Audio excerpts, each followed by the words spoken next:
Dear learners, welcome back to English grammar solution. আজকে ক্লাসে আলোচনা করব হ্যাজ হ্যাভ হ্যাডের ব্যবহার নিয়ে। আমরা জানি হ্যাজ মানে আছে, হ্যাভ মানে আছে, হ্যাড মানে ছিল। পাস্ট টেন্সে ছিল বোঝাতে আমরা হ্যাড ইউজ করি, পজিশন বোঝাতে আমরা হ্যাজ হ্যাভ হ্যাড ব্যবহার করে থাকি।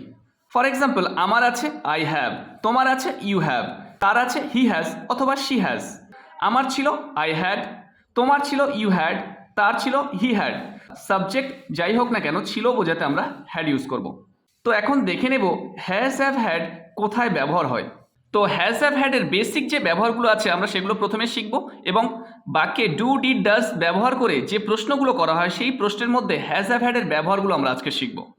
ইংলিশে কথা বলার সময় যখন আমরা প্রশ্ন উত্তর করি, সেই প্রশ্ন উত্তর করার সময় হ্যাজ হ্যাভ হ্যাড আমরা কিভাবে ব্যবহার করব সেইটা এই ক্লাসে আজকের ডিটেলসে শিখব। আশা করি তোমরা যদি এই ক্লাসটি শুরু থেকে শেষ পর্যন্ত দেখো তাহলে ইংরেজিতে কথা বলাটা অনেক সহজ হয়ে যাবে। তাই রিকোয়েস্ট করব ভিডিওটি শুরু থেকে শেষ পর্যন্ত দেখার জন্য। তো প্রথমে আমরা হ্যাজ হ্যাভ হ্যাডের বেসিক ব্যবহারটা দেখব। হ্যাজ হ্যাভ হ্যাড কোথায় ব্যবহার হয়?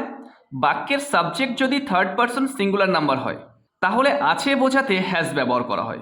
অর্থাৎ বাক্যের subject third person singular number হলেই আমরা আছে বোঝাতে হ্যাজ ব্যবহার করব। বাকি সব সাবজেক্টের পরে আছে বোঝাতে হ্যাভ বসে। অর্থাৎ সাবজেক্ট তখন first person, second person, third person বা সিঙ্গুলার প্লুরাল কিছুই দেখার দরকার নেই। আছে বোঝাতে সমস্ত সাবজেক্টের পরে আমরা হ্যাভ ব্যবহার করব। Subject third person singular number হলে হ্যাজ, বাকি সব ক্ষেত্রে আছে বোঝাতে হ্যাভ। এবং পাস্ট টেন্সে ছিল বোঝাতে সব সাবজেক্টের পরেই হ্যাড বসে। তো এখন কিছু এক্সাম্পলের মাধ্যমে এগুলির ব্যবহার দেখে নেব। আমার একটি সাইকেল আছে, আই হ্যাভ এ সাইকেল। আমাদের বন্ধু আছে, উই হ্যাভ ফ্রেন্ডস। তোমার একটি চকলেট আছে, ইউ হ্যাভ এ চকলেট। তাদের একটা খেলার মাঠ আছে, দে হ্যাভ এ প্লেগ্রাউন্ড। তাহলে আই, উই, ইউ, দে এই যে সাবজেক্টগুলো আছে এগুলো যেহেতু থার্ড পারসন সিঙ্গুলার নাম্বার নয়, এখানে ফার্স্ট পারসন, সেকেন্ড পারসন এবং থার্ড পারসন ব্যবহার করা হয়েছে, সেজন্য এরপরেই আমরা সবসময় হ্যাভ ব্যবহার করেছি। আবার he has a black shirt, তার একটি কালো জামা আছে। শি হ্যাজ এ স্মার্টফোন, তার একটি স্মার্টফোন আছে। ইট হ্যাজ 4 legs, ইহার 4টি পা আছে। রবি হ্যাজ এ পেন, রবির একটি কলম আছে।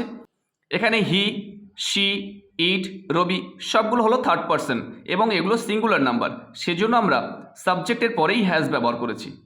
তাহলে এখন মনে রাখার বিষয় হলো subject third person singular number হলেই আছে বোঝাতে হ্যাজ বসবে এবং বাকি সব ক্ষেত্রে আছে বোঝাতে হ্যাভ বসবে। আর হ্যাড আমরা কোথায় ব্যবহার করব? ছিল বোঝাতে।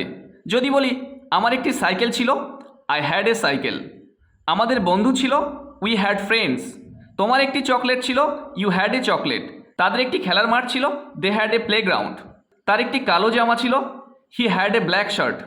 তার একটি স্মার্টফোন ছিল, শি হ্যাড এ স্মার্টফোন। ইহার 4টি পা ছিল, ইট হ্যাড 4 legs।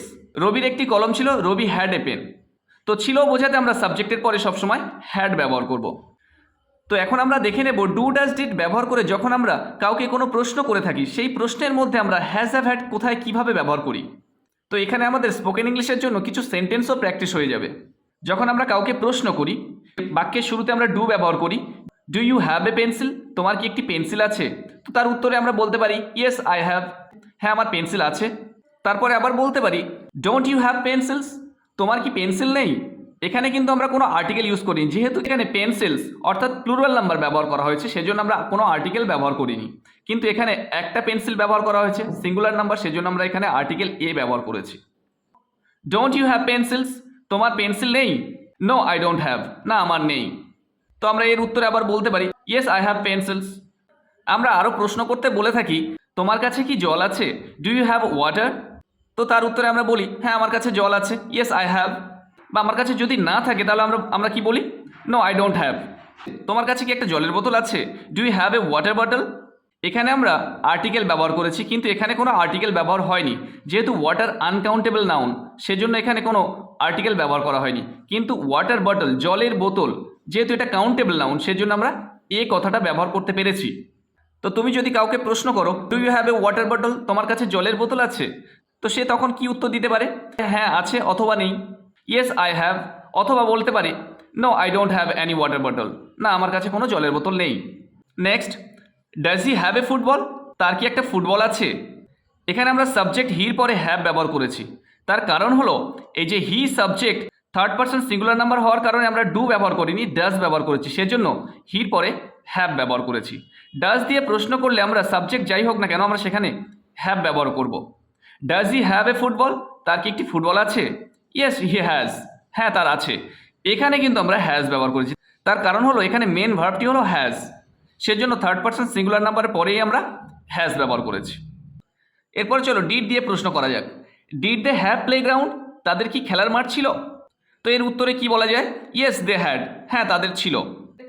যেহেতু সেন্টেন্সটি পাস্ট টেন্সে বলার জন্য ডিড ব্যবহার করা হয়েছে, সেজন্য সাবজেক্টের পরে আমরা প্রেজেন্ট ফর্ম হ্যাভ ব্যবহার করেছি।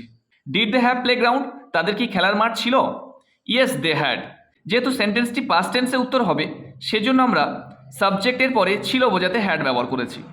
Didn't they have any car? তাদের কি কোনো গাড়ি ছিল না? এখানে আমরা নেগেটিভ ইন্টারোগেটিভ সেন্টেন্স নিয়েছি, সেজন্য আমরা বাক্যের শুরুতে ডিডেন্ট ব্যবহার করেছি। Didn't they have any car? তাদের কি কোনো গাড়ি ছিল না? No they didn't have. না তাদের ছিল না। যেহেতু এখানে বাক্যের শুরুতে আমরা ডিডেন্ট কথাটা ব্যবহার করেছি, পাস্ট টেন্স ইউজ করেছি, সেজন্য এখানে আর হ্যাড ব্যবহার হয়নি, হ্যাভ ব্যবহার হয়েছে। এবং অ্যান্সার পোর্শনের যে সেন্টেন্সটি আছে, এখানে ডিডেন্ট ব্যবহার করার কারণে এখানে হ্যাভ ব্যবহার করা হয়েছে। So dear learners, spoken English practice করতে চলো সেন্টেন্সগুলি আরও একবার রিপিট করা যাক। Do you have a pencil? Yes I have. Don't you have pencils? No I don't have. Do you have water? Yes I have. Do you have a water bottle? Yes, I have. Or we can say, no, I don't have any water bottle. Does he have a football? Yes, he has. Or we can say, no, he doesn't have. Did they have playground? Yes, they had. Didn't they have any car? No, they didn't have.